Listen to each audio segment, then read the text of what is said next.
बच्चे very good. आज हिंदी की कक्षा में रैदास के पद लेकर मैं उपस्थित हुई हूँ। ठीक है, सबसे पहला अपना पाठ है रैदास के पद। आगे बढ़े। अब सबसे पहले मैं आप लोगों को जो बताना चाह रही हूँ वो ये है कि जब हम कविता या दोहा या पद जब भी हम पढ़ते हैं या लिखते हैं उसमें सर्वप्रथम हम क्या लिखते हैं? संदर्भ। Yes, okay.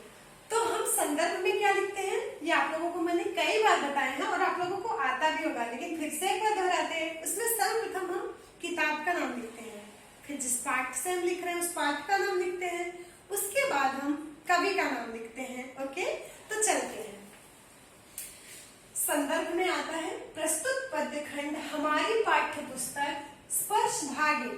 स्पर्श भागे सबके जैसा मैंने इसको लिख दिया है, नहीं इसको तो हमको दिखाना पड़ेगा, हाईलाइट करना पड़ेगा क्योंकि ये किताब का नाम है। ओके, तो यहाँ इसको इन्वर्टेड कॉमा करना पड़ेगा।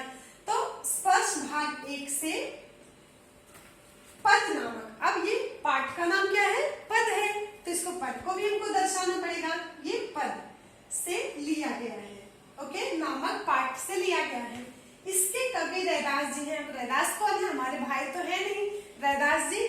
और रैदास जी को भी अपने को दर्शाना पड़ेगा कि रैदास जी हमारे लिए खास है, और खास से बड़ी बात तो रैदास जी ने ही इस पद को लिखा हुआ है, तो रैदास जी को भी हम इन्वर्टेड कॉमा में करेंगे। हमको इनकी उपस्थिति हमको दिखाना पड़ेगा। ठीक है, अब आगे बढ़ते हैं प्रसंग की तरफ। सबसे बड़ी बात है ये है कि प्रसंग और संदर्भ में बच्चे कंफ्यूज हो जाते हैं। उनको लगता है कि पहले प्रसंग आता है या पहले संदर्भ आता है। यहाँ तक कि मैंने देखा भी है वो पूछ बैठते हैं एक दूसरे से कि संदर्भ लिखते हैं पहले या प्रसंग लिखते हैं। तो मैं आपको बता दूं, प्रसंग यानी कि चर्चा, किस बात पर चर्चा की जा रही है। ओके, तो जिस चीज पर चर्चा की जा रही है, जिस बात पर चर्चा की जा रही है, वही चर्चा का विषय प्रसंग कहलाता है। तो हम जो भी पद लिखते हैं, जो भी कविताएं लिखते हैं, उस पैराग्राफ में, उस अंतरा में जो भी आता है, हम उस चर्चा को लिखते हैं, एक लाइन में लिखते हैं, संक्षिप्त बोल सकते हैं उसको, कि उसका हम अर्थ ही लिख देते हैं। तो मैंने हल्का सा अर्थ भी यहाँ दर्शाया, मैं आपको बताती हूँ। प्रस्तुत पद में रैदास। अब प्रस्तुत पद में ये पद्य अलग है क्योंकि कविता के लिए हम बोल रहे हैं, पद्य के लिए बोल रहे हैं, पद्य खंड को बोल रहे हैं, लेकिन ये पद पाठ का नाम है। तो सबसे पहले हम इसको इन्वर्टेड कॉमा में करेंगे। पद में रैदास जी। अब देखिए रैदास जी को हम इन्वर्टेड कॉमा में करेंगे। ठीक है, रैदास जी ने भक्त और भगवान के बीच के संबंध को बताया। भक्त और भगवान यानी कि भक्त के बिना भगवान अधूरे हैं और भगवान के बिना भक्त अधूरे हैं, दोनों एक दूसरे के पूरक होते हैं। तो आगे बढ़ते हैं हम, के बीच के संबंध को बताया है कि भगवान आप चंदन के समान हैं, भगवान आप चंदन के समान हैं और मैं पानी के समान हूँ। चंदन पानी जब आपस में मिल जाता है तो क्या होता है? कोई बोलता है कि नहीं ये पानी है? नहीं, वो तो चंदन हो जाता है। पानी का तो उसमें नामो निशान नहीं दिखता क्योंकि वो चंदन में ही पूर्ण रूप से मिल गया है, समाहित हो गया है। अब पानी जो है वो चंदन की तरह उसमें महक आने लगी है, अर्थात वो चंदन पूरी तरह हो गया है। तो अब भगवान से भक्त जब मिल जाता है उसके अंग अंग में भक्ति इस तरह से समाहित होती है जिस तरह से चंदन में पानी मिल जाता है, यानी कि पानी के कण कण में, ये देखिए पानी के कण कण में क्या हो जाता है? चंदन की महक समा जाती है, वो समाहित हो जाता है। इसी तरह से भक्त और भगवान के बीच का संबंध है।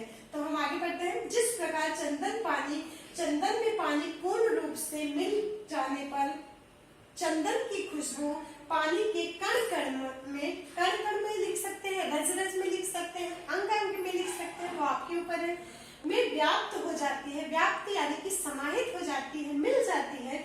उसी प्रकार आप मुझ में व्याप्त हैं, आप मुझ में समाहित हैं। ओके, मैं आशा करती हूँ आप लोगों को समझ में आ गया होगा। अब हम आगे बढ़ते हैं पद की तरफ जो हमारा मेन है।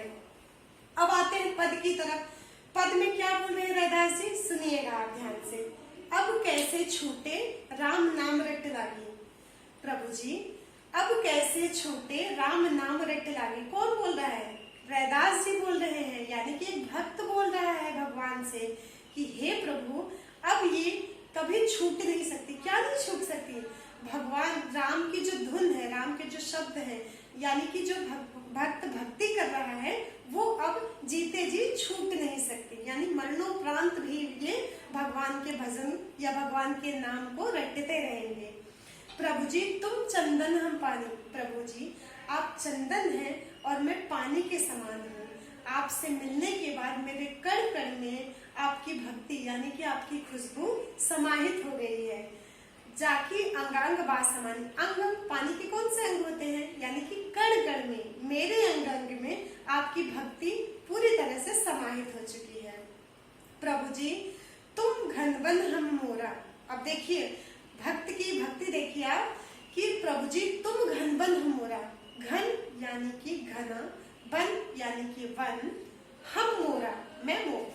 अब इसमें अर्थ समझिए कि प्रभु जी आप घने जंगल के समान हैं, प्रभु जी आप घने जंगल के समान हैं और मैं उसमें भ्रमण करता हुआ मोर के समान हूँ कि जिसको उस जंगल से निकलना ही नहीं है, उस घने वन से निकलना ही नहीं है, यानी कि मुझे आपकी भक्ति में ही रहना है। मुझे यहाँ से ज्यादा प्रिय स्थान कोई नहीं दिखता, मैं यहाँ से नहीं निकलना चाहता हूँ।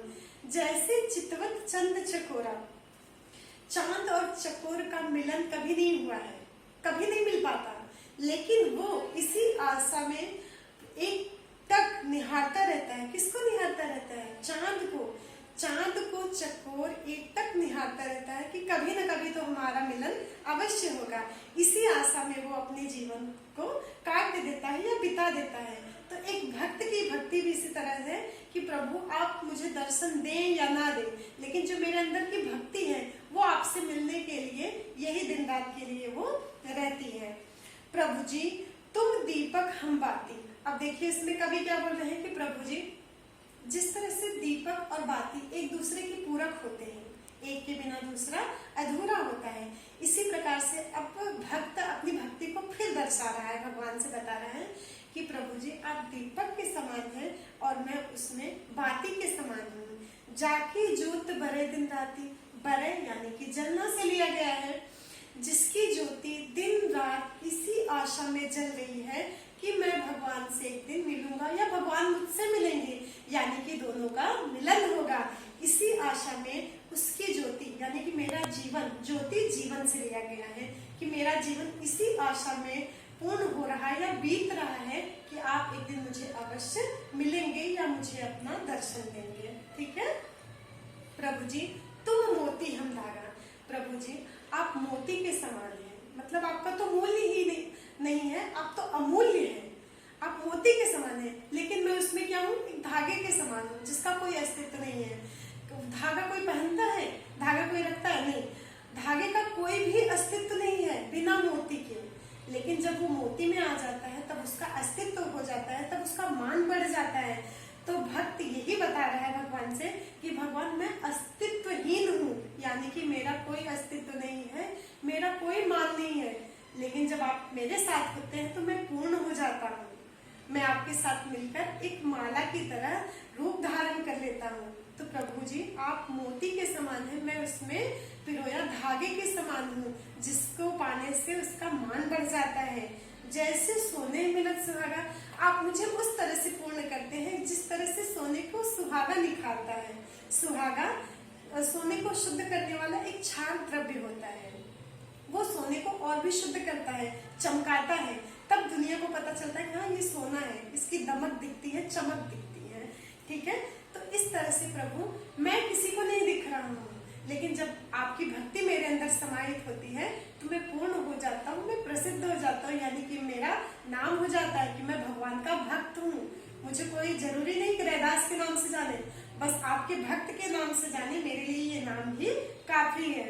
प्रभु जी तुम स्वामी हम दासा, प्रभु जी आप स्वामी हैं, मेरे राजा हैं, मेरे मालिक हैं, और मैं दासा। दासा चाकर से भी लिया गया है, नौकर से लिया गया है, सेवक से भी लिया गया है, दास से लिया गया है।